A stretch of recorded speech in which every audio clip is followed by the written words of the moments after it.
Yo, you already know who it is. Price, Rob, bruh, Migos podcast. And today, we play a little mix and match for y'all. We not gonna bore y'all with the same MLB. We gonna mix a little MLB, little NFL. We gonna talk about free agency trades that we like, well, free agency moves that we like, right after we talk about an MLB team today. And that's gonna be a lot of our show because hey, they had a lot of moves going on. So, we're going to keep it short and sweet like that. And Rob, what we got to do? We're going to hit that music, my diggy dog. 4, 3, 2, 1, go.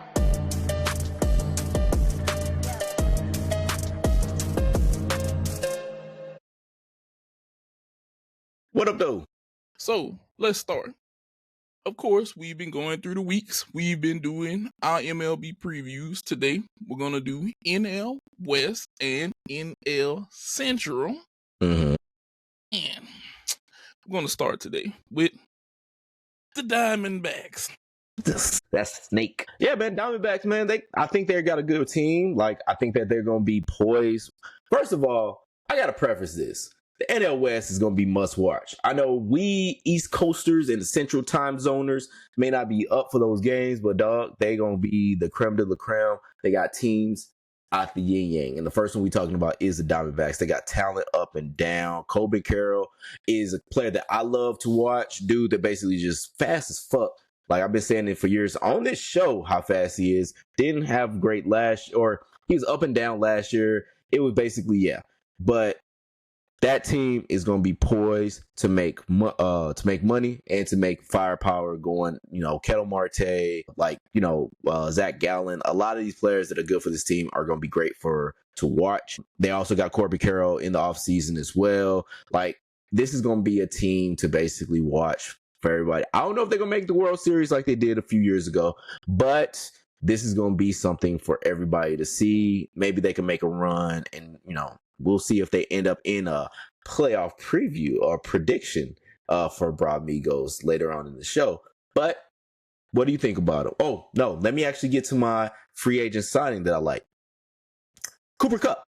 Cooper Kupp going to the Seattle Seahawks for 3 years, $45 million. He gets to basically play in his home state. He gets to play against the Rams twice a year. I know he's going to love it. I know the Seahawks are going to love it with them. I know there was talks about, what position or how they're going to match up with him and JSN there. And they still have money to make some moves, maybe if they go get another wide receiver or something like that.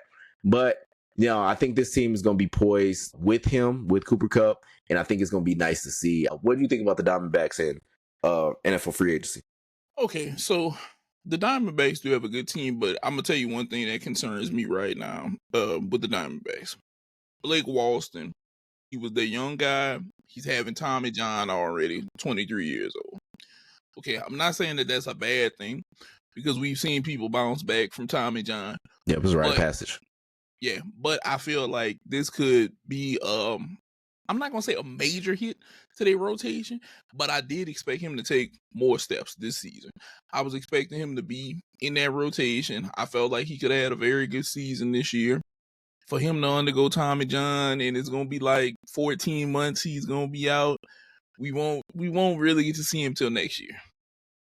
But on the upside to that is him being out a year, he'll be back. He should be back next year around this time, maybe close to, at least getting close to amping up to start the season. We'll see how everything goes. Some people recover faster than other people. So, but all in all, the Diamondbacks do have a great team. I ain't gonna say a great team. They have a good team. They should make a little noise.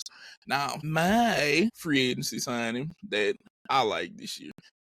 Well, I'm not even gonna say that I like. It's kind of questionable over here in New Orleans, okay? Chase Young. Chase Young ain't being Chase Young. Okay? Yeah. I don't know what New Orleans is thinking. Look here. Have we been eating too much gumbo? At least. Hurricanes, hand grenades, y'all been up and down there. It's questionable to me because I don't know I understand what you're hoping for from Chase Young, but I don't know if you're going to get that from Chase Young. And I feel like New Orleans team is just kind of in rebuild mode. They're in purgatory in a way. I don't think that they're ready to say that we're in complete rebuild mode just yet, but in my eyes, they're in complete rebuild mode. It's nothing more, nothing less to it. Other people can say that they think different. I think that New Orleans is in rebuild mode right now. And Chase Young was a, hey, you gave him, I want to say 3 years, $51 million. Are you expecting New Orleans to make a run? Are we going to sneak in the playoffs? I don't know about all that. So, yeah, that's kind of questionable to me. Them niggas always in rebuild mode, though. That's the thing. Since Drew Brees left, bro, it's been a revolving door, bro. It's a revolving door, and nobody can really figure it out. I feel like I can figure it out, but they'll never hire me. Now, the Giants, second team. What you feel about them, Rob? I know you feel something. Go ahead. So with the Giants, they're kind of an island of misfit toys still. Like, they have talent. They really do have talent. They just signed Willie Adames, who I love as a shortstop. I think he's going to be great for them. Helio Ramos, I do like as well. I've been picking up in every fantasy team that I can. I think he's got a lot of power, even though that's not really a, hitter's park out there, even though they got that deep, right center. But, like, they have, like, they got Justin Verlander, who they're going to be trotting out there, seeing basically whatever they could squeeze out of him. Logan Webb, who's basically been a mainstay for that team, just when it got Robbie Ray, or he got healthy, really. Jordan Hicks, who basically, former Cardinal, but was up and down last year, started out hot, then cooled off. They have a team that I like. It's just they have a team that is like, is this all going to pay out? Are you going to get Matt Chapman, who basically, was a platinum glove winner like a long time ago? Are you going to is Jung Ho Lee going to basically come back and be the guy that started out hot as a rookie last year? Like, what are you going to get out of all these dudes? Like, that's going to be my biggest question. But I think that it's going to work out. Lamont Wade Jr., who looks the most like a Lamont Wade Jr. that I've ever seen in my entire life. Pull up a picture of Lamont Wade Jr. when you get a chance. Use your Googles. He looks like a Lamont Wade Jr. Like, I can't really put into words, because I think I said it last year. Like, he just looks the most like a Lamont Wade Jr. And yeah. And I'm gonna get at it before we go to our free agency signs. Okay, your misfit toys is right. You're right. I'm not gonna lie to you. You're right. Okay. Holy. He started off hot. We all know rookies can come out there hot. We don't know full potential. It's first go around. We'll see how they pan out. Do I think he can be better? Yes. Now, here's my problem with the Giants, okay? It's more toys there that are worn now than have been brand new out the box. Yes. I completely agree with you. Like, a lot of these guys are just like, okay, how much more can you get out of this? How much more can you get out of Mike Yastrzemski Jr. or Mike Yastrzemski? How much more can you get out of all these other guys like Wilmer Flores, who's basically going to be just more of a behind their guy? Sam Huff, who was basically a former top prospect for the Rangers. Like, what are you going to get out of him? Like, who knows? Like, do y'all realize how old Justin Verlander is? Boy. People at home, do you realize how old Justin Verlander is right now? He is ancient. I remember watching him as a middle schooler. Okay. I was watching him as a middle schooler, dog. Is that boy's up there. Look, I'm not gonna say he needs to retire. Justin, you ain't got no shit you want to do at home. Like, you don't want to go home and play with the kids and live life. You love your home, like Happy Gilmore or some shit. Yeah, like, bro, you 42 years old now, dog. But the thing about Justin Verlander is that he's been pitching very well for like dude in his upper 40s. Like he's a guy that is, or lower 40s, I guess. But like he's a guy that still is effective and been pitching well, and especially like with the way that he pitches is kind of like a modern marvel. He's had injuries. He's been Cy Young candidate or won Cy Young in recent years. He is a guy that is like, you might as well see what you can get out of him, especially when you're not really expecting him to be like the number one, number two in your rotation. Like you're wanting him to basically supplement wherever and get whatever out of him. Kind of like with Scherzer and Scherzer with the Blue Jays. Like, you just want to get whatever it is out of him. But it's like, God damn, my brother. Home. Like you still on the road? Like you still out here in the streets of Justin Verlander? That's how you want to live? My brother, go home and be a family man. Like, what I'm saying, though. What are you doing? But he looks happy in baseball, though. I'm not gonna lie to you. He looks happy. He looks happy. So maybe that's his thing. Maybe that's his thing. But I thought my guy would have been home by now. I would have thought. Yeah. Now, free agency signings. Who do you like? Will Fries, the former Indianapolis Colt, that's going to be a part of your and my Minnesota Vikings, dog. 5 years, $88 million. I do love the signing, even though he's had injury histories, along with Ryan Kelly, who we also signed to be our center. Guys that basically were noted to be great or really good offensive linemen, something that we needed, especially on the interior. We should get Christian Darrisaw back and have, Brian O'Neill back and everything. So that will fill out the outside. But, we just needed that guard play and the center play to be much better. And I think we got it. And I'm very happy about getting fries, especially because I'm a potato guy. I love fries. I really do. I want some fries right now, actually, because the boy's hungry. But yeah, Will Fries getting signed on. Hopefully we get the top end of that deal where he is somebody that could be a perennial Pro Bowler for us or something like that.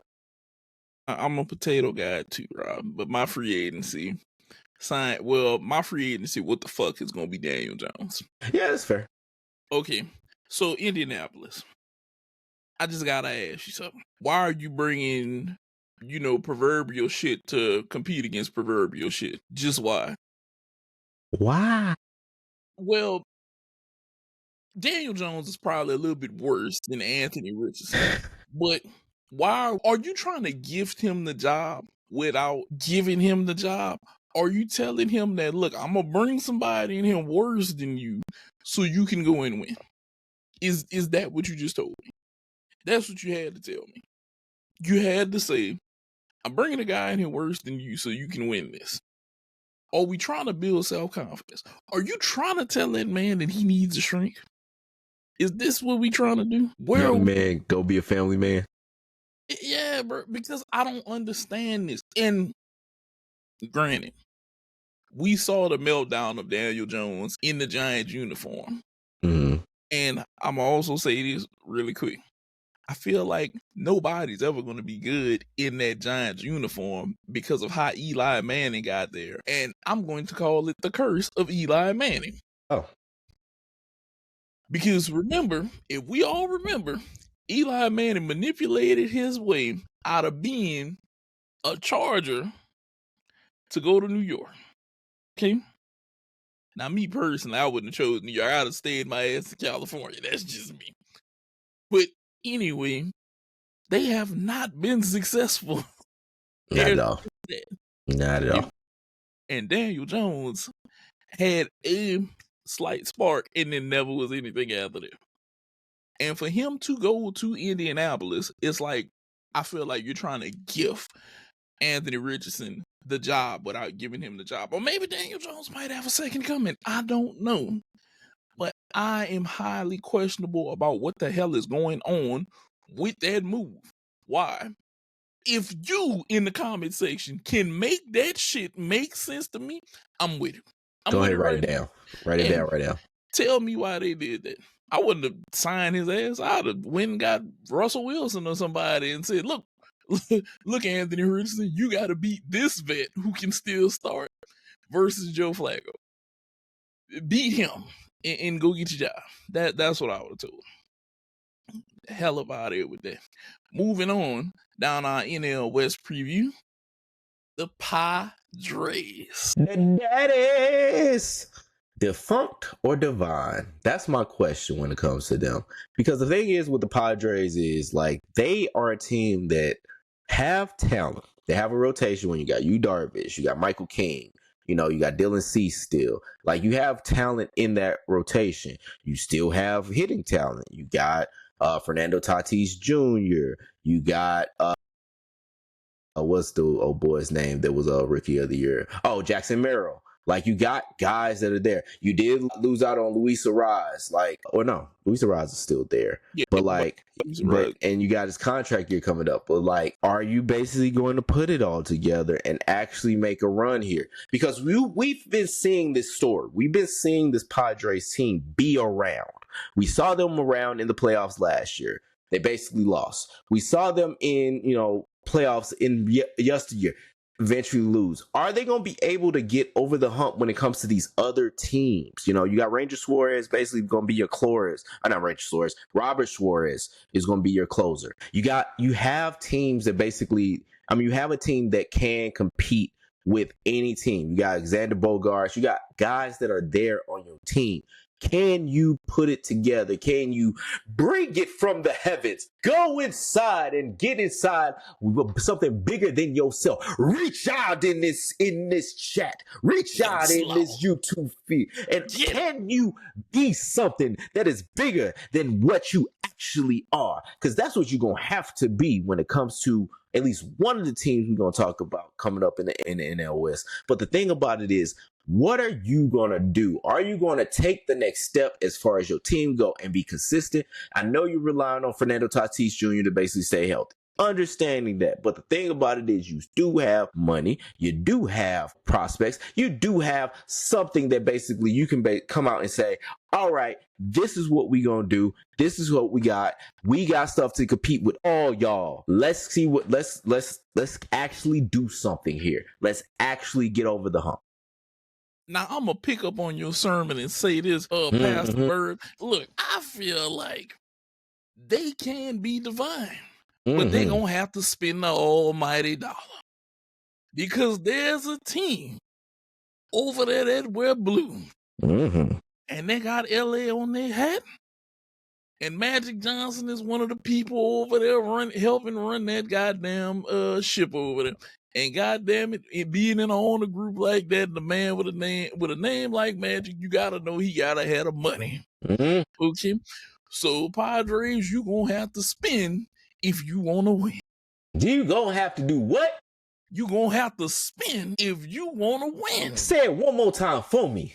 You gotta spend if you wanna win, and that is in the name of all MLB out there. You gotta spend if you wanna win. And if you wanna win, spend if you wanna win. All that, dog. They gotta make it happen, dog. You're not going to beat that team that we're gonna talk about here soon.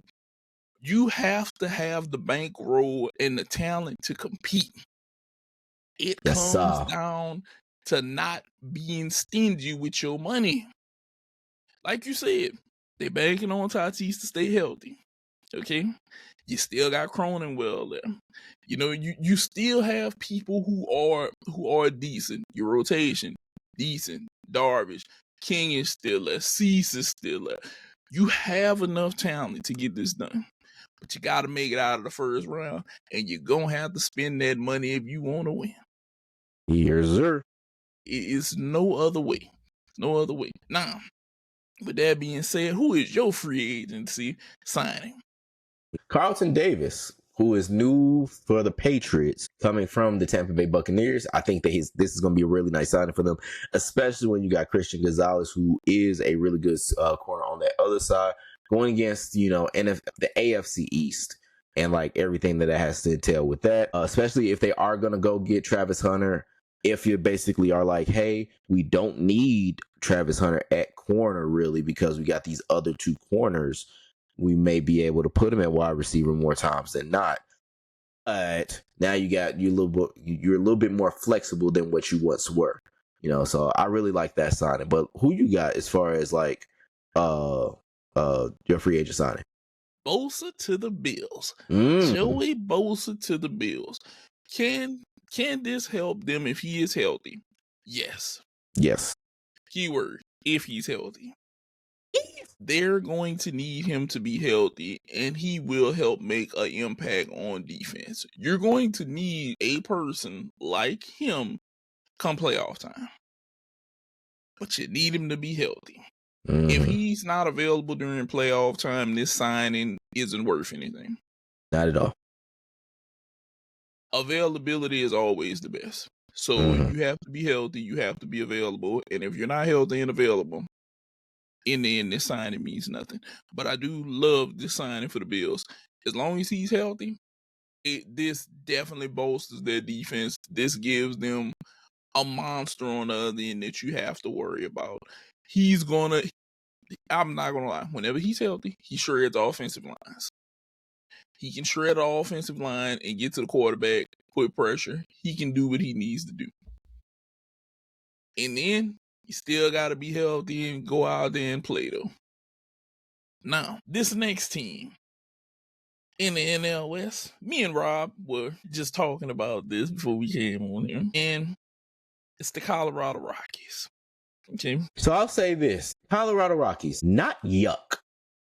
That's the best thing I've been able to say about them in a good amount of years. Of course, they got guys. They still got the wandering soul of Chris Bryant, of what was, former MVP Rookie of the Year guy. Still, they just went and got Thiago Estrada, who basically I've been picking up for fantasy for a bunch of years.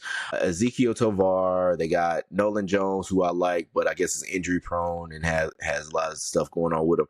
Brenton Doyle, who's another guy I picked up. They also got a guy named Zach Veen, which, look him up, had one of the best bat flips this spring training. Guy that's basically been a prospect for a long time for them, who probably is going to pay dividends for them. Seems like might be a little bit more than just on the field, but possibly off the field if he got a little personality to him. Mm-hmm. And they also have another guy, Chase Dolander, who you guys might remember from the Tennessee Volunteers. He was on that team that had a lot of great pitchers. He might be a guy that might be great in their rotation. Looks like he's going to be coming up this year, but their rotation stinks, I tell you. And Chase Dolander only had 23 starts in the minor leagues as well, so we'll see how good he actually is or how much they want to do with him. He only played at AA. I don't know if they're going to push him to AAA before bringing him up. I would think so, but we'll see. But no, this team I think is not yuck. They're going to be a team that's not going to be able to compete with all the other teams in this NL East, NL West. But the thing about it is they are not as bad as what they could be. They have talent when you have Tovar or Doyle. It's just that they ain't really that great. But that's because the rest of the division is really good at the very least. What you're saying is right. And there's a name that you didn't name that I want to talk about, Ryan McMahon. Ryan McMahon has been a guy who's been, I must say, below where I thought he would be. He's batted below 250 for the last 3 seasons. He's been a consistent about 20 home runs. I thought that his bat would be more consistent, a little closer to 300. And he's got to control them strikeouts, though. He's got to control them strikeouts. He's striking out damn near 200 times a year. That's once a game, though. We're over once a game. I need you to put the ball in play. If you're putting the ball in play, I can't be mad if they get you out. They make a good read on the ball. They make a good play. I'm cool with it. But he strikes out entirely too much. And to say that he plays 100, he's played 150 games consistently the last 4 seasons. I thought that he'd be better than that by now. On MLB, I can swing bat like motherfucker with him. But that's me controlling him. But I thought that he would be more consistent, especially hitting there. That's a hitter's park where you play. Very much.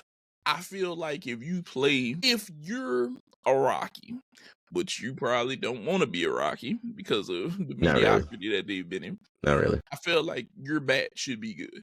Your bat should be extremely good at home. Yes. Harrison, the ball should pop off.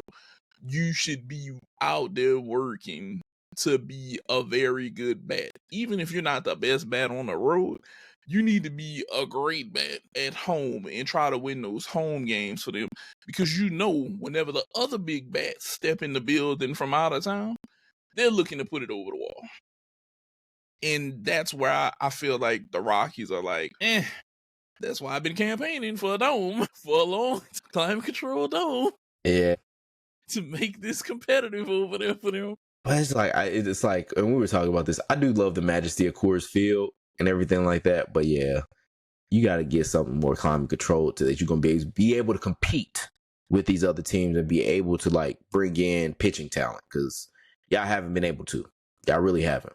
Everybody else in the NL West is way below where y'all play. They're way closer to regular ground elevation.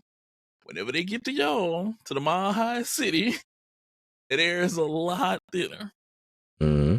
I'm going to just say, campaign, if I was y'all, I'd campaign for a dome so you can get pitchers there that won't complain that every time they get a hold of a ball, it's a possibility of a home run out there. So, yeah, I just always have to throw that one in them. I have to throw it in them. Now, what's some free agency signings that you feel like were good? So y'all gonna laugh, and I don't really give a fuck. But Justin Fields, I think that deal was very good. When you talk about 2 years, basically $30 million guaranteed, that's nothing for a starting quarterback with arm talent, running talent, big as hell, matched with basically his college wide receiver in Garrett Wilson. I think that's gonna really pay dividends. I was laughing about the deal at first, but I'm like, that's a really team-friendly deal that basically you could still go out and get talent. It might be an upgrade from what Aaron Rodgers was last year, because you will have somebody that is going to probably be with the team and actually care about being with the team more times than not, especially when it comes to training camp. You have somebody that basically is going to be working with a new coach and a new system, and somebody that's look like he going to want some level of stability, young and everything. It's like, I think this is going to be a good chance for him to actually get some starts and actually get some good playing time going, because they're not going to get another quarterback, I don't think, to go behind him. So this is going to be Justin Fields' best chance that he's gotten since being in the league, I would say. And even if it is with the Jets, I do like the signing by them. Yeah, that is a great signing by them. Now, mine is going to be Najee Harris. I think that he needed a change of scenery from Pittsburgh.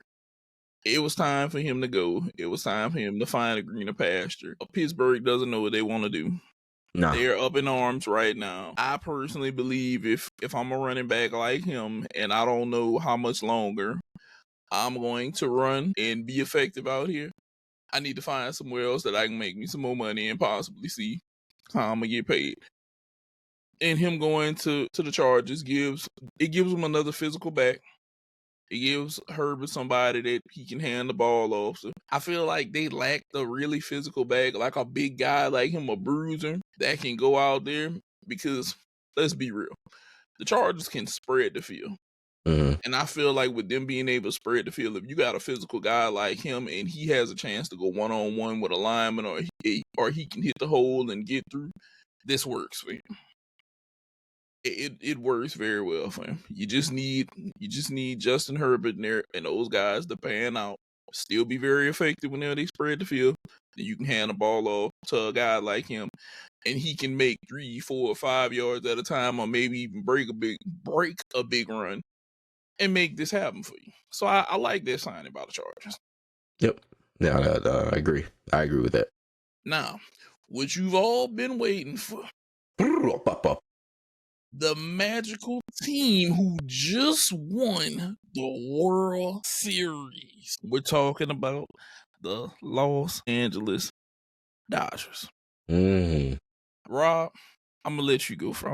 Ladies and gentlemen of America, it comes in this time where you have such an indomitable force, such an immovable object, that you have to basically come and look at it and marvel at what it is, marvel at how it's constructed.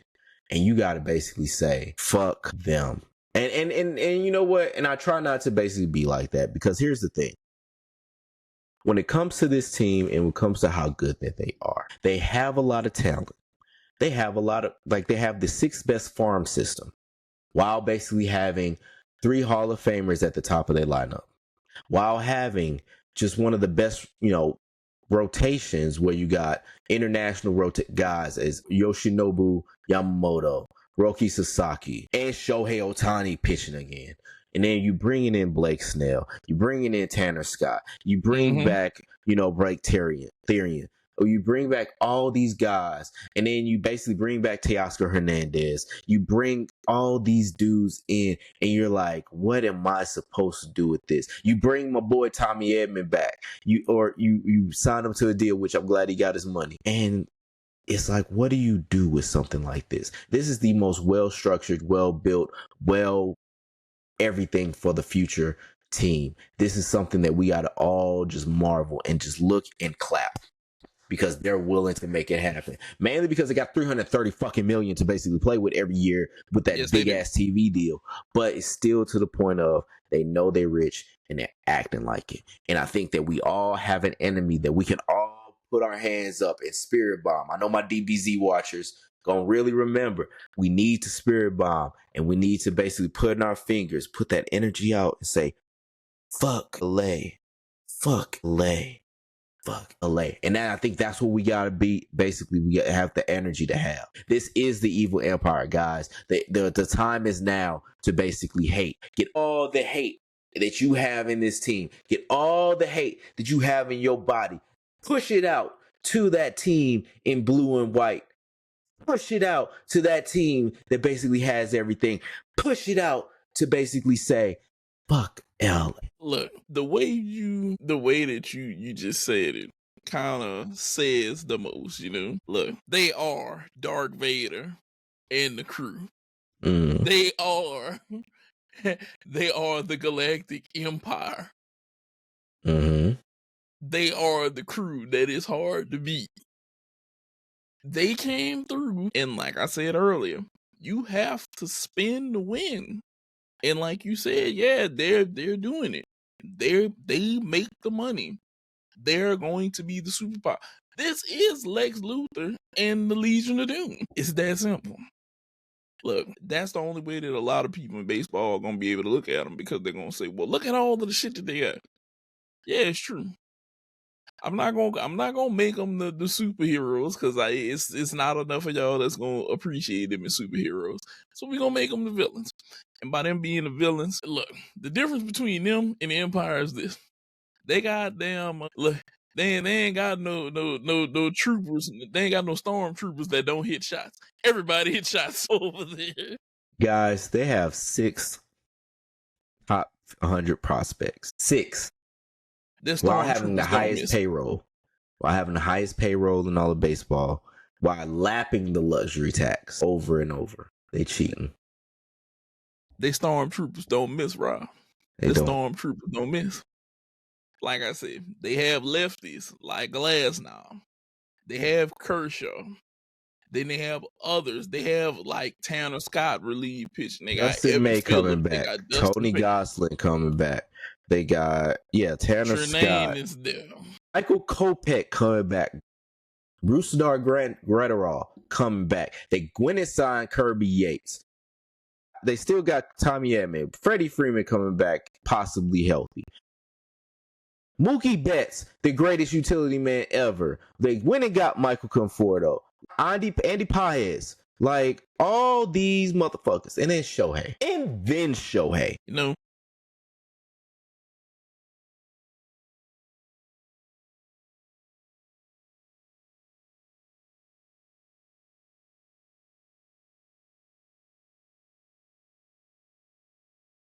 knocking.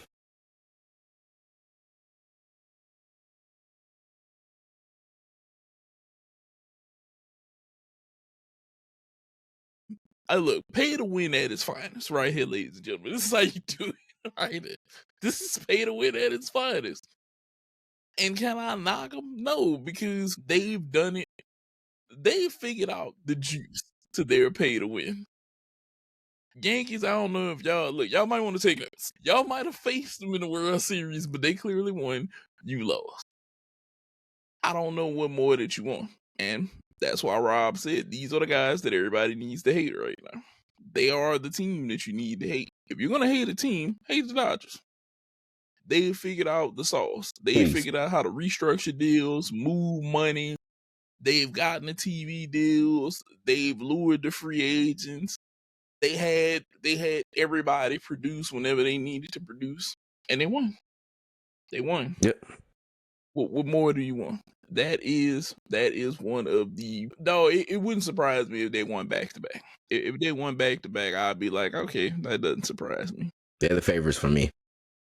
They are clearly the favorites. But free agents, who do you got? All right, Talanoa Hufanga and Dre Greenlaw. Basically, two former Niners going to the Broncos, basically going into Vance Joseph's defense. I think that that's going to be a killer for them, especially when you still got reigning, defending, undisputed defensive player of the year and Patrick Surtain II. Like, you got a lot of great talent on that team, and then adding those two guys to it is going to be it's going to be scary hours for the AFC West. But who's yours? Who's your free agent? Raheem Mostert. And the reason that I pick him is because him going to the Raiders shows me that the Raiders must be dedicated to really rebuilding. They picked up Geno.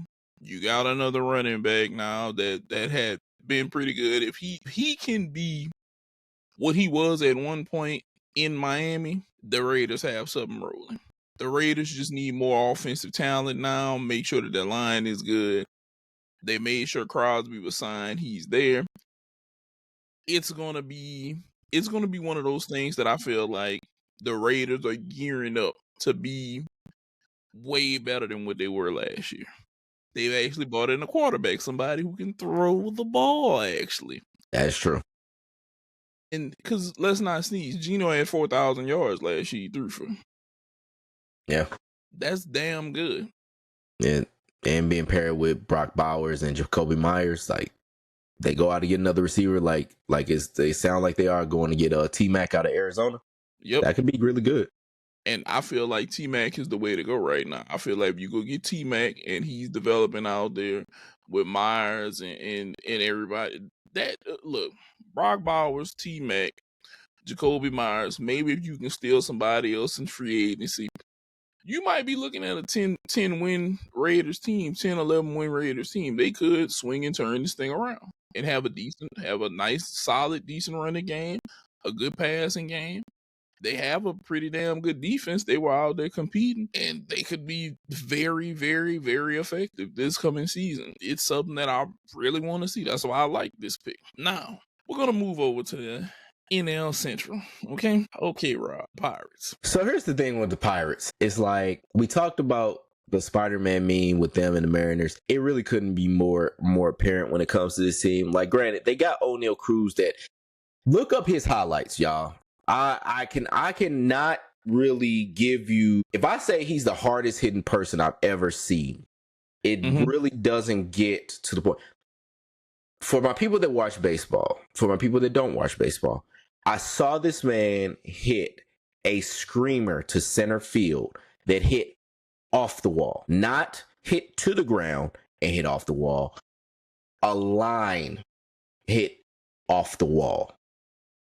This man hits hard as fuck. If you don't know how impossible that shit is, to basically hit the ball and it goes on a straight line to hit the wall, that's power. You can't hit it harder than that unless you're hitting it through a person. And he did have a screamer in spring training earlier. That man hits like a motherfucker. It's just that he doesn't have the consistency. They still got Key Brian Hayes, who they paid, Brian Anderson, Brian Reynolds, who they also paid. They also got some other guys that basically aren't great household names on offense, but they're guys that Tommy Pham, they brought him in. I always have a love for Tommy Pham.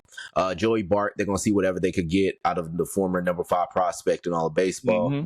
Henry Davis is still on their roster, who was the number 1 overall prospect in baseball. 2 guys that are playing catcher. I know Henry Davis plays, I think, in the outfield as well. But, yeah, it's going to be whatever they're going to get. But their rotation is great. Paul Skeens, who I don't know if he's going to face a sophomore slump. That's something I would say to be seen, because it's another guy that I'm talking about that's going to possibly face another sophomore slump coming up. But Paul Skeens, if he gets a slump, that's going to basically take down when it comes to this team. Mitch Keller's a really good starter. Jared Jones, another good starter. Bailey Falter, Andrew Heaney, all good guys. David Bednar, basically as their closer. The rest of their team is like, it's one of those things, like they're going to have to rely on their pitching because their offense really isn't going to be there. But the thing is, Paul Skeens, who was a phenomenal guy last year, absolutely phenomenal. But is he going to basically regress now that basically people are going to see him for a full season? That's to be seen. But if he does not regress and he basically is the ace of this rotation, they have a fair chance to win. And the free agent guy that I have for them, who really is more of a questionable, is Javon Kinlaw. Commanders went and got him. I think it was like 3 years, $30 million. He's been kind of questionable when it comes to that, but they've had pretty good offseason. But that was like one of the questionable moves that they had that they brought him in. But what you got for the Pirates, bro? Okay, so I feel like the Pirates are going to be better than we think they may be. Like you said, they do have a very, very, very good rotation. Paul Skeens. I'm gonna go out on a limb and say I don't think that he's gonna have a sophomore slump. I do think he might have a slight uptick in ERA because people it might be more than a slight uptick. I thought you meant like uptick is like him having a lower ERA. Oh, but you talk about him going higher. Okay. Yeah. Nah.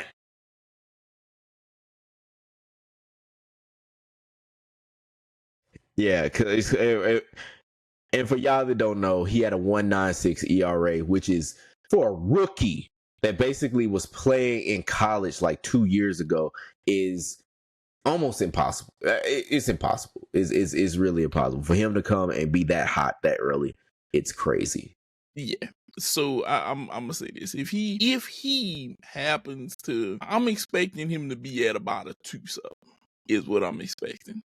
Okay. Yeah. If you're gonna do something.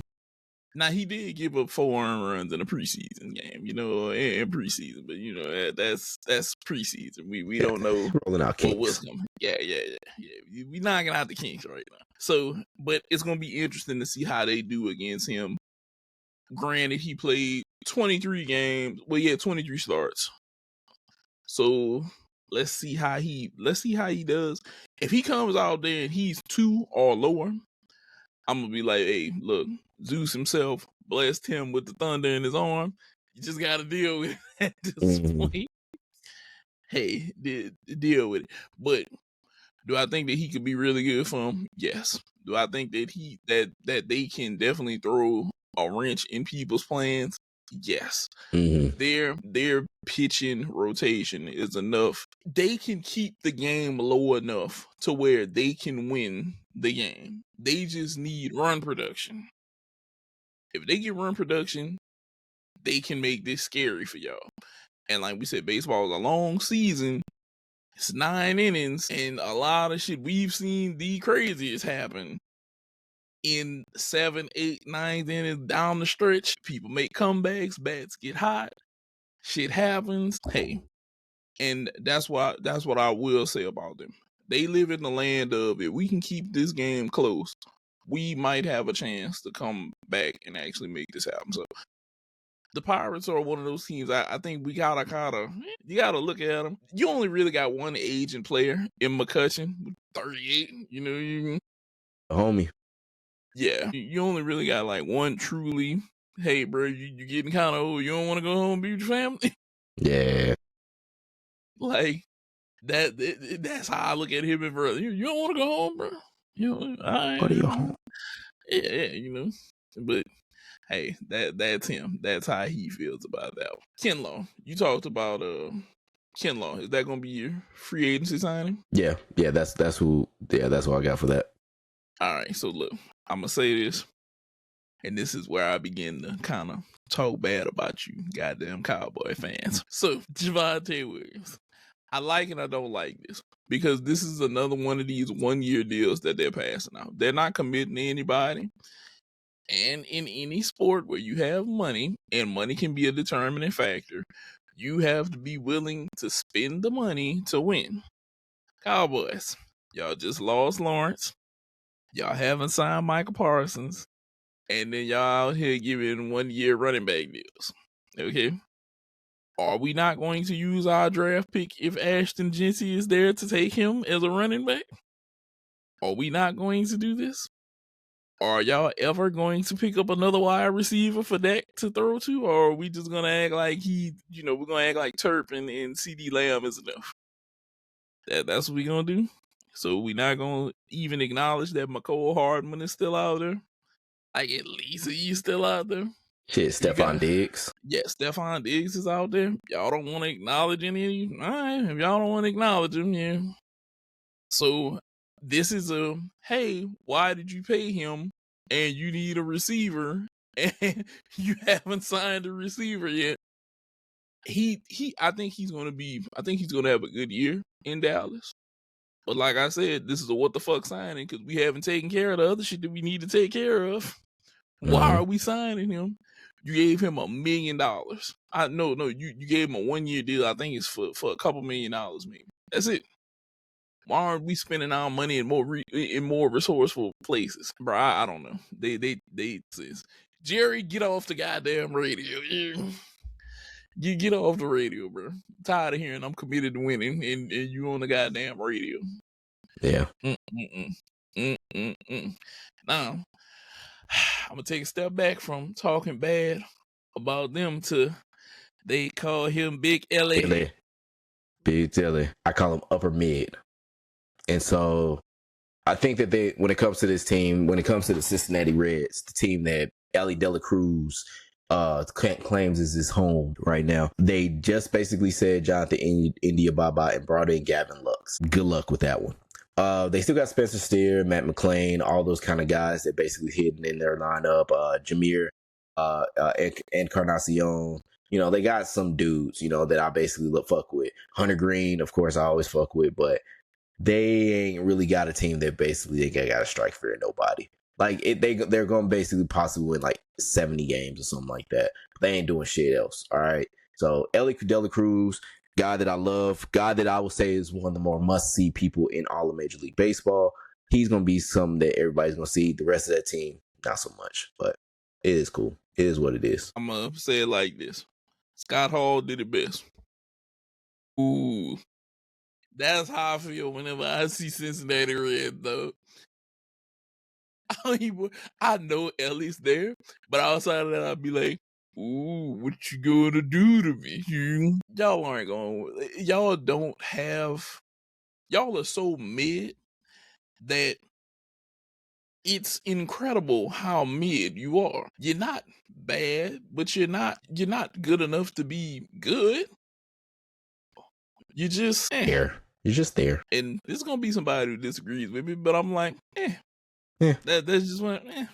Yeah. Nah, for free agency signing, who you got, Rob? Murphy Jr., somebody that we really need for your and my Minnesota Vikings to basically re-sign because, Mekhi Blackman is going to be coming back from injury. We need somebody to be on the other side of him. We did go get Isaiah Rodgers as well. So our cornerback core, we still basically, got, in spades, and that's what I'm liking. And we went and got re-signed Harrison Smith back. So we still holding shit down for our defense gonna be coming back with another year when it comes to all that. And so I really like that one. But who's yours? Dynamite Brown. 1 year, $10 million to go over to Jacksonville. Jacksonville definitely needed a number 2. Jacksonville, to me, this is another team where I don't know where they're going to go now. I feel like he's going to be the number 2 now. Some people say Gabe Davis is the number 2. I don't know. I don't feel like he's the number 2 at all. I feel like Brian Thomas Jr. is the number 1. And Dynamite will be the number 2. Gabe will be the number 3. Do I think that Jacksonville maybe can ever turn this around? I would hope so with all of the money that you put into your quarterback. Mm-hmm. But do I think they will? Maybe. Maybe they might surprise us this year. But I look at them and I say 4-13. I guess the only way is up. You won 4 games. If you go lower than 4 and got better, the gods are just against you at that point. 5-12, yeah. That's their destination. Yeah. Like, if y'all go up 1 game, I'm gonna be like, come on now. And plus, it's the AFC South, dog. Like, it's the Panthers, New Orleans, Tampa Bay, Atlanta. Well, yeah, well, no, I'm thinking the NFC. It's the AFC South. It's Houston, Indianapolis, y'all, and Tennessee. Tennessee's got to get a quarterback. Mhm. Houston has a good team. Indianapolis is in like what the fuck land. Like Yep. they don't know what they Very want to much. do. Very much. So it's in the South in general, AFC and NFC. Neither one of them are doing anything. Houston, that's it. One team, Houston. 8 teams in the South. All y'all got to do is be one of the relevant ones. That's it. And it's not going to be hard to be relevant. If you can win 10 games, which is 6 more than what you won last year, if you can go 10-7, that's a great year for y'all. It's a lot of people going 10-7. Yeah. Yeah. That's all. Look, you only need to win 10 games. Houston won 10 last year, I think. I think they won more than 10. They won 10 or 11 last year. Hold on, I got it. Yeah. I think they went 10-7. Huh? Yeah, 10-7. Bam. There you go. That's all you gotta do to be relevant, Rob. Yeah. 10-7. 10-7 makes you relevant. That's all you need, Jacksonville. Add 6 the way you do and subtract them from that loss column. You'll be all right. You'll be playoff bound, hopefully. Now, Rob, are the Cubs ready to roar? I think they are. I think they got a good team. I think that they're the class of the NL Central. I think that they're going to basically be that best team.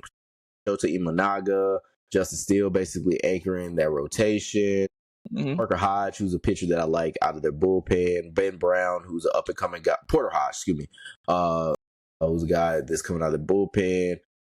Looks like Ryan Press is going to be the closer. Good luck with that one. But I think that he's going to bounce back from what he was. But yeah, no, they got a lineup. They got talent up and down. You know, Matt Shaw is possibly going to be coming up. They got a lot of prospects that are basically for this team. Like they got like 6 or 7 top 10, top 100 prospects in baseball. Ansby, I think, is going to have a better year. Kyle Tucker, of course, contract year guy. Pete Crow Armstrong coming back for another year. Seiya Suzuki.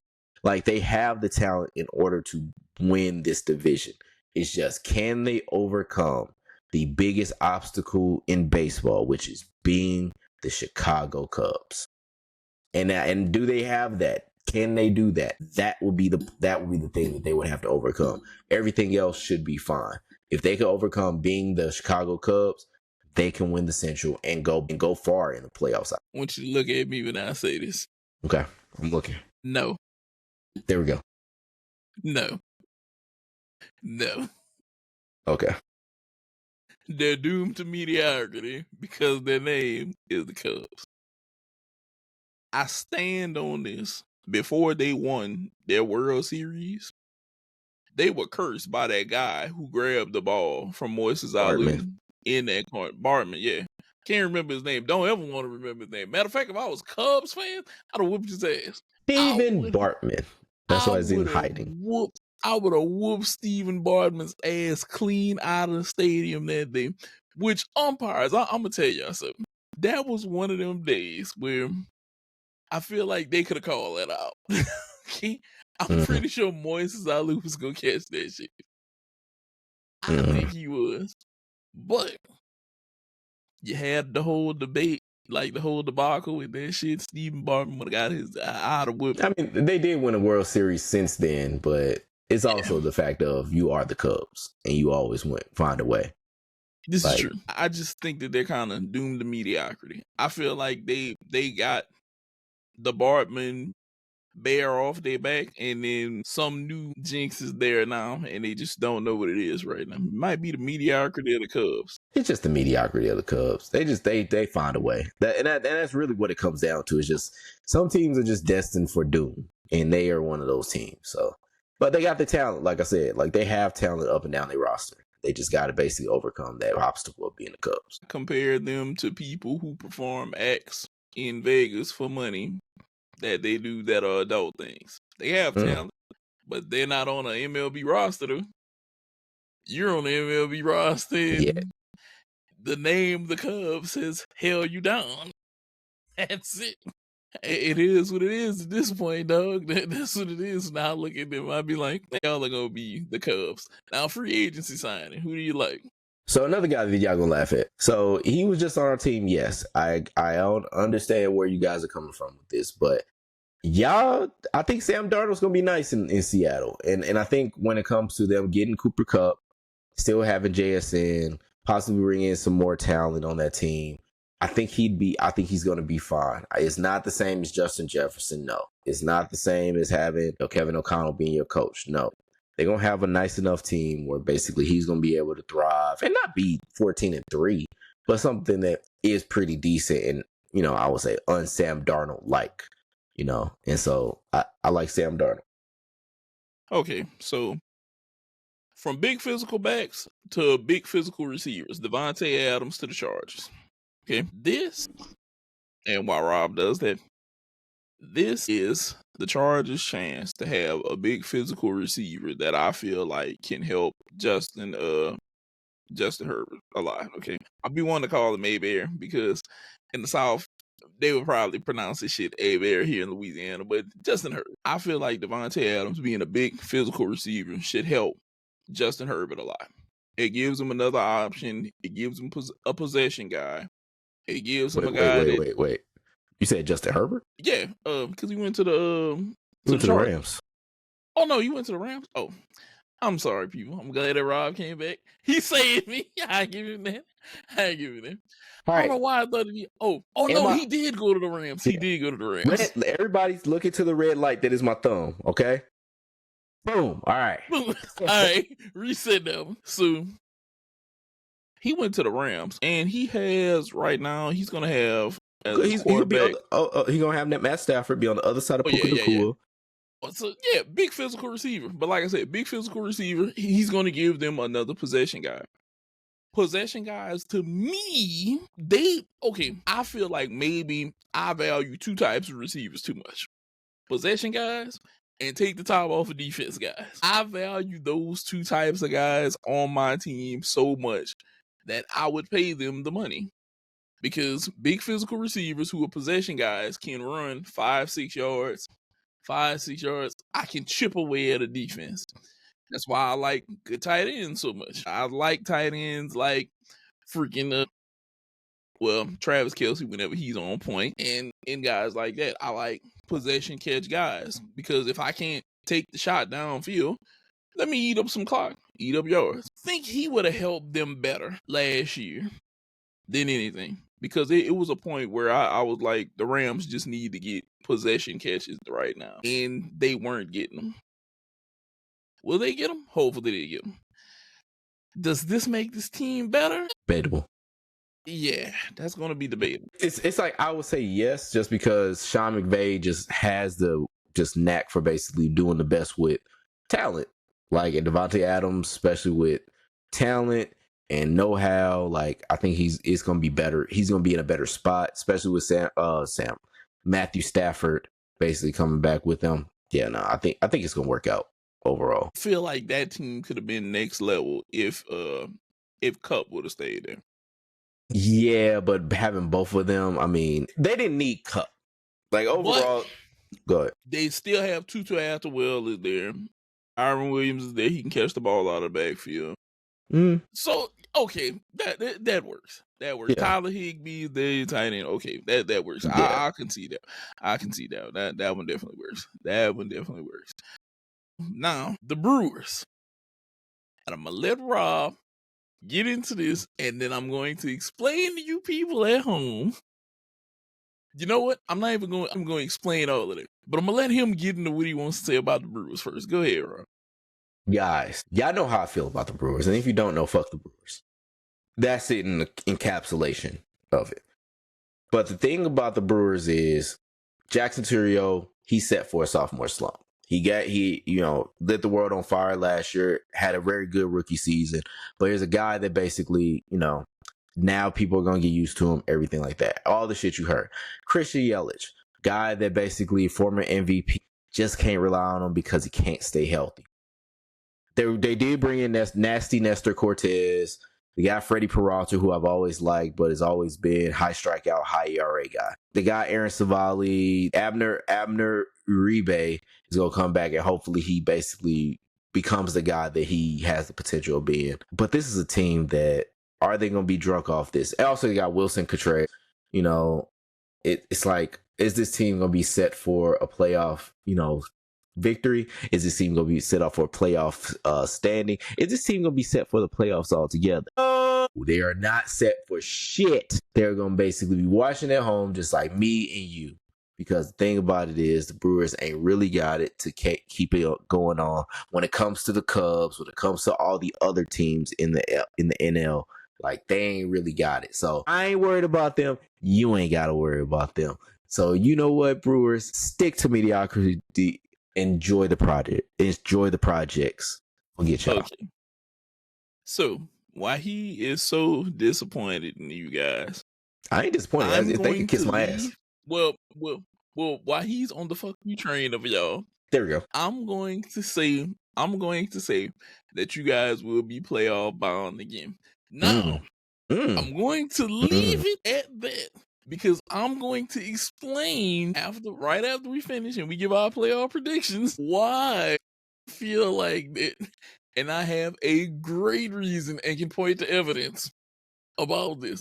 So we're going to talk about free agency signings in the NFL. Who was your free agency signing? So mine is actually a team that we did just talk about, whether accidentally or not, but the Chargers. With Mekhi Becton going to them, going away from the Eagles. Now he got his ring. Now he's going to the Chargers, where he's going to be part of another huge line that basically they will have with Rashawn Slater and Joe Alt. And like those kind of guys, like just the biggest motherfuckers you ever basically seen.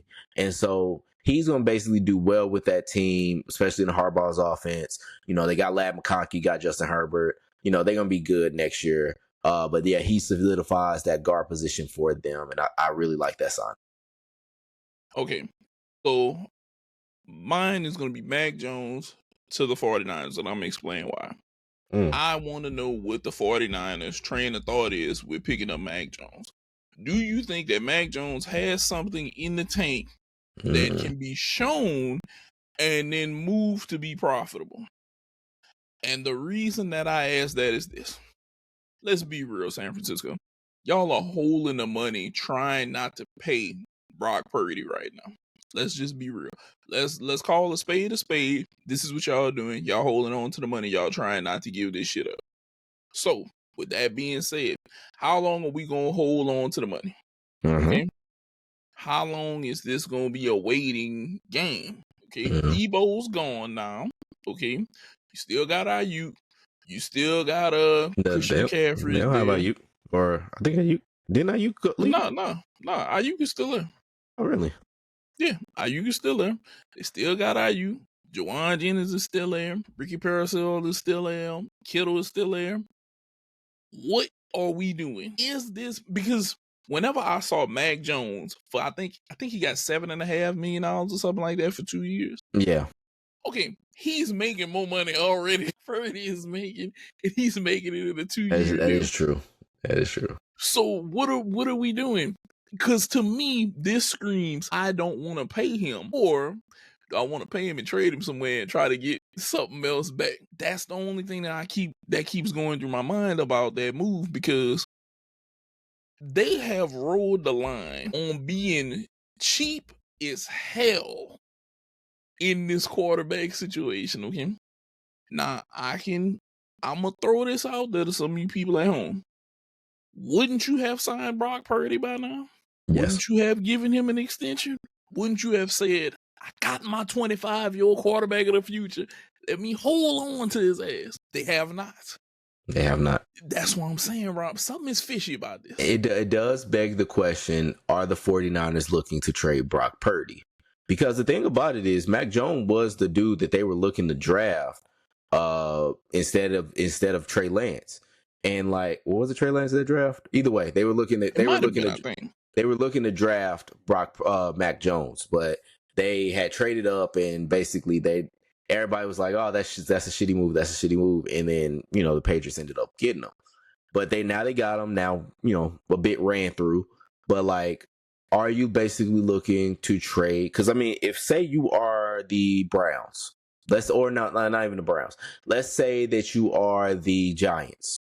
Do you go take a flyer and say like, hey, we can trade for an established quarterback who did play at least pretty well, or like he played good, and was a really good quarterback. Or do we basically go in the draft, and kind of ferret there? Because, I mean, it's not a bad move to basically go is try to get an established quarterback. And if the 49ers aren't looking to pay Brock Purdy, I think that is a good commodity to have. So why not go do it? Maybe not trade the, whatever pick, the first round pick that they got this year or something, but maybe next year, like either a first or like second or something like that. See what the 49ers are looking to basically give up for Brock Purdy. But it does seem like, especially with them shedding a lot of talent, they're either trying to basically get a number that Brock Purdy's going to like, or they're basically like, we're going to be basically rebuilding, and we have the talent when it comes to scheming around and getting anybody good, especially when we take Mr. Irrelevant and basically make him one of the best quarterbacks in the league. So why don't we just do it again? Why don't we trade Brock Purdy? I think it's a fair question to ask. I want you to think about this. I'm going to encapsulate the 49ers in this. They have one of the biggest, most physical specimens of a person in Trent Williams in year 15, who's still playing like he's young. The man is 6'5", 320 pounds. I didn't see him dunk a basketball. Okay? He's bigger than Zion and can dunk a ball. Okay? That line, established. Their running game, established. You got an all-purpose back, established. You have receivers, established. You have a tight end. What's the one thing not holding him down? A quarterback contract. I bring in a guy who's been living in mediocrity because now they've kicked him out. I give him $7.5 million. Can he do the same job? He maybe can. What would it mean to them if they could take him, and this is just a wild one.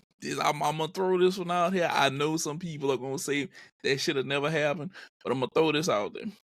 Right now, your top 3 picks are Tennessee, Cleveland, and New York, right? What if you threw Brock Purdy to New York? Because they have Slayton. They have some receivers there, okay? The Malik Neighbors, yeah. Yeah, they have Malik Neighbors. Slayton is an okay receiver. You have people there. What if you were able to pull this move off?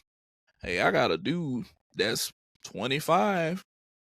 How about I give you him and something else, and you give me your pick, and then I pull the ultimate Uno card. I go and draft Sanders at number 3 to play in San Francisco, and let Mac Jones do whatever he might do, or I have Mac Jones as a backup for if Sanders goes bad, but I literally drop a hot, arm-talented quarterback into a system already. Because remember, Rob, even if you draft him number 1, he's capped at what, 20 million? Something like that. He's capped at like 20 million for 4 years. Well, guess what? In 4 years, I should lose some of the money. Trent Williams can't play forever. He can't. All the time is undefeated. We know this. Trent Williams would be 40 if he played another 4 years. Okay? Purcell is young. He would only be 28. Juwan Jennings would only be 31. You're looking at Ayuk would only be 30. That's all prime age guys. That means I could have a young quarterback come in, rookie, pay him 20 mil, 4 years, because rookie contracts are capped in the NFL. Mm-hmm. Bring him in, give him all of this talent, and see if I can't go win. Yeah. I know it sounds far-fetched, but could it be the next level of thinking? I can give them this guy. We saw it happen. Perfect example, Rob, and I'm going to say this before we move on. You remember the Matt Castle shit? A little bit. That? You remember how Bill Belichick basically finagled the hell about that was the Chiefs. I want to say he finagled the hell about the Chiefs with Matt Castle. Mm-hmm. Look how good he is for us. 11 wins. That bastard never won more than 8 games after that. It was the ultimate. You thought you had diamonds and you had diamondites. The fake shit. Cubic Sigonia. Yeah. I gave you a bunch of Cubans to Coney if you thought that was diamonds over there. Could they really make off and do something like that? A number 3. So I'm gonna ask you, would you take him right now? Purdy. For if I'm the The Giants? Vikings. No. For your Vikings. Well, so hold on. Let's say this. Let's say you didn't have McCaffrey. I mean, not McCaffrey, McCarthy sitting on the bench. Let's say he wasn't there, and you were in the type of situation at the Giants. Would you take Purdy as quarterback? Yeah, I would. Yeah. We've seen strange.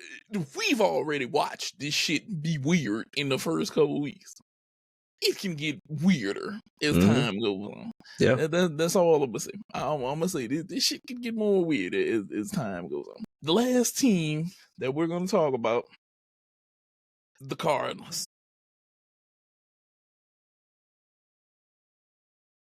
How much time do y'all have? Like you see the shirt, you see it, boom, right there. I have a lot of things to say about this team, and Cardinals fans, I know y'all feel the type of way about everything that how it's going. Kane Bloom basically about to take over the team from Mo, which is basically going to usher in a new era because I remember in Mo we trust. You know, when he was going out and getting all these signings, I remember a lot of different things where we had a lot of talent coming up and down with this team. And now where we are, we're in a team where everybody's going to say that we're rebuilding. We are not rebuilding. We are refurbishing.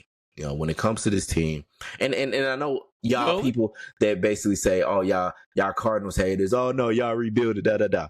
We already have the talent. So the thing is, we got Mason Wynn, who's basically going to be one of the best shortstops in all of baseball. We have, Jordan Walker, who basically was a number 1 prospect in all of baseball not too long ago. We got Victor Scott, who might be one of the fastest players in all of baseball. We got Ryan Helsley right now, who we might trade basically in mid-season because he's going to be hot. We might not be, or we might be not. We got Sonny Gray still, who still wants to be there. We got Nolan Arenado, who still wants to be there. We got Wilson Contreras, who still wants to be there. We have talent up and down this roster. Now, what we also have is Quinn Matthews, who basically is one of the up-and-coming prospects, who's lefty, basically is in our minor leagues, who is one of the top 100 prospects. We got J.J. Weatherholt, who also is a number 1 prospect, number 19 to be exact. When it comes to this team, we got talent. We have people. We have the players. We are watching something great. We're going to see Nolan Gorman basically have a resurgence like he did. He just had a little slump last year, but he going to bounce back because that's the dude. That's the homie. That's the guy that basically is going to have a lot of power that's coming in from the second base position. Still got Brendan Donovan, who basically is one of the best utility men and won, a utility gold glove. Like he is one of the guys that we're going to have. We have talent. I don't have any fear of reservation when it comes to this team. We got Lars Newbar. We have dudes, okay? We just picked up Phil Matan, which means something to somebody. Chris Roycroft, who is one of the tallest people in all of baseball. I can go on and on and on and on and on about this team, and you want to hear it. Want to know why? Because this is talking about Cardinals Nation. This is talking about one of the best franchises in all of sports, not just baseball. And so, you know what? This is my team, and this is the team that I have hope in, and this is a team I'm going to enjoy watching throughout the season because I'm going to see Mason Wynn basically be one of the best players in baseball. I'm going to see Jordan Walker in his resurgence. I'm going to see Ryan Helsley close out these games because they all going to be close. I'm going to see Sonny Gray basically being the ace of this staff. I'm going to see Wilson Contreras be the first baseman of this staff. Basically, I'm going to see the up and coming of Ivan Herrera basically being the catcher of this team. I'm going to see, hopefully, Ali Marmol get fired this year. I'm going to see this team basically get, coming to where we can basically grow and be better and possibly get more pitching because that's the one thing we haven't been able to develop. But we got multiple pitchers that are basically going to be coming up when it comes to this team. Tico Roby, Michael McGreevy. We got people. And so you know what? I'm good with it. I'm gonna love watching this team, and so are you. So are you. You right there. You, even if you're wearing a shirt just like this beautiful one right here, you gonna love watching this team too. Okay? So just know that, live it, love it, because you ain't gonna get enough of it. Just come on, ride this train. and ride it. Ooh, I rest my case. Appreciate my co-host. I appreciate his enthusiasm about the car. But hold, who is that calling? It's the MLB playoffs. And do you know what they said? The Cardinals ain't getting in because they're nothing. They're not going to make it. And I'm going to explain to you guys why in a second here, okay? Just know that they're not going to win. And they can thank this person right here. So first, we're going to get into these free agents, and then I will have my rant to end all rants right now. Who's your free agent pick, Rob? Patrick Jones, a name that you guys are going to be like, who the hell is Patrick Jones? But a guy that basically the Vikings drafted not too long ago, who played well last year, but basically, with Dallas Turner being what he is and him, having to get more time in the lineup, basically got pushed out. Signed with the Panthers. I think it's going to be a great deal. Patrick Jones is a really good pass rusher coming out of Pittsburgh. But yeah, I think that was a really good signing, and a signing that a lot of people, are going to see like, no, he is basically good in this defense for the Panthers, and he's going to pay dividends for them. So good to see you go, Patrick Jones. Glad you got your money. But who's your free agency guy? Jacoby Brissett backing up Kyler Murray. He's been injured a little bit. This is a solid backup. Trey McBride and everybody. And hopefully, Marvin Harrison Jr. takes a step in the right direction. Now, I'm throwing all that shit out the window. Okay? Look, because this is how we going to end the show right now.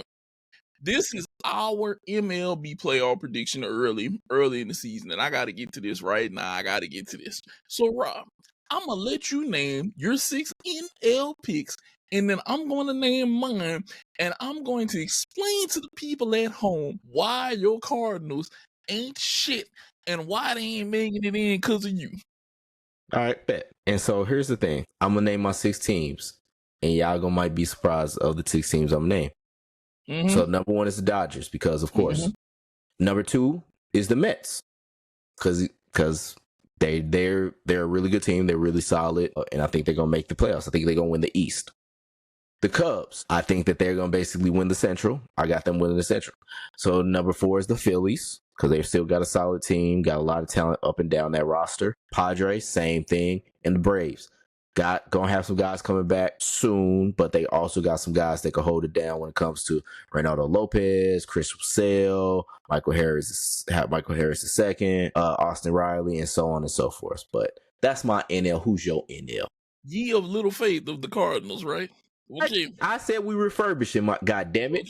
Okay. So look, NL picks, guys: Dodgers, Braves, Mets, Phillies, Brewers, Padres, and I'm going to explain to you guys why the Brewers are going to be there. Okay, great tell. This person right across from this dude, he has what my mother likes to call, he speaks in the tongue of disappointment, and people come through with adversity, okay? This man, time last year said that Chris Sale wasn't going to be shit. And Chris Sale won 18 games and a Cy Young Award. He sure did. And this man said he was nothing, okay? Yeah, I sure did. You just all listened to him say that the Brewers were going to have a sophomore slump, and he tried to tell you every reason why. And I told you, no. The Brewers aren't drunk. They didn't drink enough beer. They want a playoff party, okay? And they're going to playoff party because of Rob. Rob has given you guys every person that he believed wasn't going to be productive on the Brewers. And watch, somebody's going to be productive. Whether it's going to be Yelich having a resurgence or anybody. And they're going to do it in spite of him. Where are they? He does this all the time. Why? Yes, you do. You speak ill upon a team or a person, and they wind up winning. The only team that you have spoke ill on, they never figured this shit out of Dallas, and that's because they're another lost hope on another realm. Okay. Yeah, can't beat that. That is on another plane of existence. This time last year, what did he say? Chris Sale ain't got it. He's a shell of himself. He can't do it. And he said it won't work. He won't win anything. 18-3. Cy Young Award. That Chris Sale, who he said wasn't going to do nothing, okay? I think the Brewers are going to make it in to spite him. And it is probably going to happen. I think the Brewers have enough to get into the playoffs. Not saying that they're going to win, but I think that they can make this and be playoff bound. What you got to say, Rob? Those cheese and beer head motherfuckers got to prove me wrong, and I don't think they will. So they can slide. They can slide down that motherfucking slide in that stadium and everything like that. But the motherfucking Miller Park still gonna be fucking drunk. And then you know what? They're gonna be sitting at home watching the motherfucking playoffs with me. So you know what? That don't care. They go lose because they are losers. See, you see what he's doing? He's giving y'all the motivation to beat them to go in here. Now, L, who you got? All right, AL, I got the Orioles, the Guardians, the Rangers, the Tigers, the Yankees, and the Red Sox. I see somebody has my team. I also have Cleveland. I have the Royals, the Red Sox. I think the Yankees are going to figure out how to pull this together. The Rangers and the Orioles. So, see, here's the thing that I'm thinking right now, because you're talking about me. Because there's a team that is on here that I'm thinking that, like, they going to probably show their ass and basically say they going to prove us wrong. And that's those Astros. I think that team basically, because we've counted them out, and I feel like it's rightfully so. But that team, I think, is going to basically make the playoffs despite us. And I think that's going to be the team that basically is going to be like, what the fuck they said about me? Oh, Framber Valdez, go ahead, show out. Yordan Alvarez, go ahead, show out. All these dudes basically going to come at us like this. I'm going to show you, and I'm going to tell you why you may be right with that. We talked about this with the Rangers. Matter of fact, whenever we previewed the Rangers have all of the offensive power in the world. They just can't pitch. They have to make it in there off of offense and hope that their pitching is held together with bubblegum and tape and that they make this happen. Because like we said, it's going to be a lot of boat races, we think, with them this year. Our one team that I'm concerned about, and we both picked them, the goddamn Orioles. Okay? We're banking on them showing us what they did last year, okay? But we all know the Orioles could come out here and disappoint us. Okay? I looked at it, and just like you said, the Stros. Yeah. I said, this could be another one of them showdown in Texas type years, you know? Yeah. This could be another one of those. But do I think the Astros could do it? They lost Bregman. And I was like, we got Bregman. And I was like, I think that we're going to be good. We won 82 games last year. We should improve and make the playoffs. Okay, cool. But then I looked at the Astros again. I was like, make me feel like y'all should win this. And I don't have a reason to pick them. But I do have reason to be concerned about the Orioles. I just do. Even though they're young, they got a lot of talent. They have like one good pitcher. And the same shit that we saying about the Rangers, they're not as bad as that. But whenever we look at the Orioles, don't it look so good to say that they got all of that young talent over there in their 20s and shit, and we think that they could do this again? See, that's the enticing part. Yeah. That's why we want to pick them, because what they did last year, and we see everything that they have. And they have prospects. They got everything. It's like they do have hitting talent. They have some pitching talent, and it's just like they can make this thing shake. And that's the thing about it. But that's what I'm saying. That's the one team that we're kind of shaking on. I know the Yankees is one. I feel like the Yankees are going to pull it together. They may not win as many as they won last year, but I think that they're going to pull it together and win. But whenever you look at the Orioles roster and you're like, okay, look at all they got. You got the switch hitting catcher. It's crazy. Adley Rush. Gunnar Henderson. You got Mountcastle's there. O'Hearn is there. Mhm. Ramon is still there. Westberg is still there. Olden Cowser is there. Kerstead is there. Collins is there. So you're like, they got all of this. Mhm. Got all of this. They could do it again. Mhm.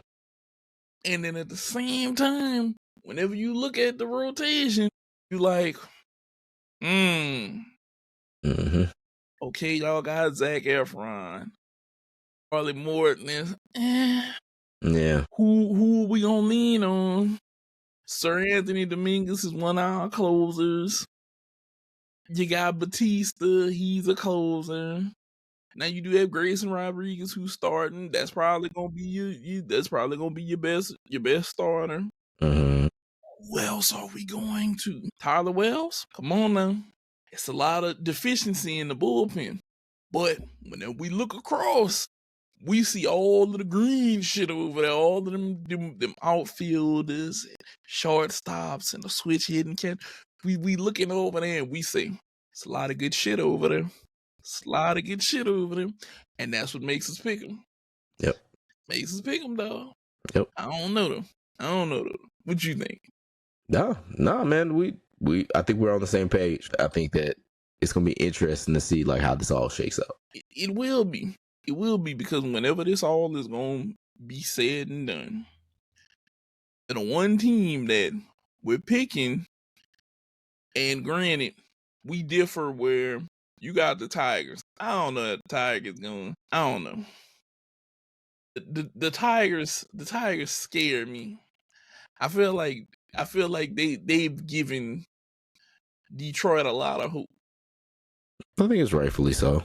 I mean, they've played better, and I think they're gonna be a team that's gonna be something to be dealt with. I'll say that. I don't know. I just don't know. I feel like if a team is gonna drop out, it might be them and the Orioles. Those would be my two. But I have faith in my Red Sox.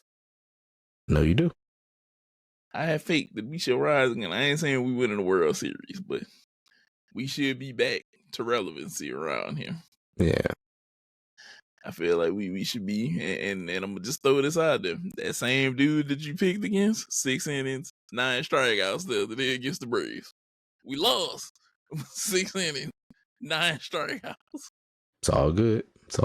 You picked against him, Rob, and he said, "Hey, I'm gonna show you." Just keep proving me wrong. Yeah, because Presta lost us that game the other day. I don't know what the hell went wrong with his ass. They'll leave 6 innings. It was fucking 2-2, and then all of a sudden the shit just gets out of hand. Like, what the hell? But hey, thank you guys for being here with us, Bro Amigos Podcast, with another episode. Probably had this up by tonight, tomorrow. Well, tonight, Monday. Y'all gonna see it when y'all see it. Yeah, y'all gonna see this, Y'all gonna see this. But don't forget, like, subscribe, tell your people about us. And we're going to go ahead and get up out of here. What you got to say, Rob? All right, good night, Canada. Good night, Taylor Swift. Cardinals, we shall overcome these hating motherfuckers. So don't fret. We will be there. We will be around. Maybe not this year, other years, but they don't matter because we are what we are, and we have the team that we have, and you know what we have is history, and we've been doing the damn thing for a very long time. So any motherfucker that want to basically say, and they say, and Nate say all they want to, and it's fine, because you know what we gonna do? We gonna win, because that's what we do. 12 and whenever. It's gonna happen though. Now we're gonna go ahead and get up out of here. Goddamn Redbirds. Peace. Deuces. Thanks for checking out this episode of the Bro Amigos Podcast. Make sure to like, comment, and subscribe so you never miss an episode.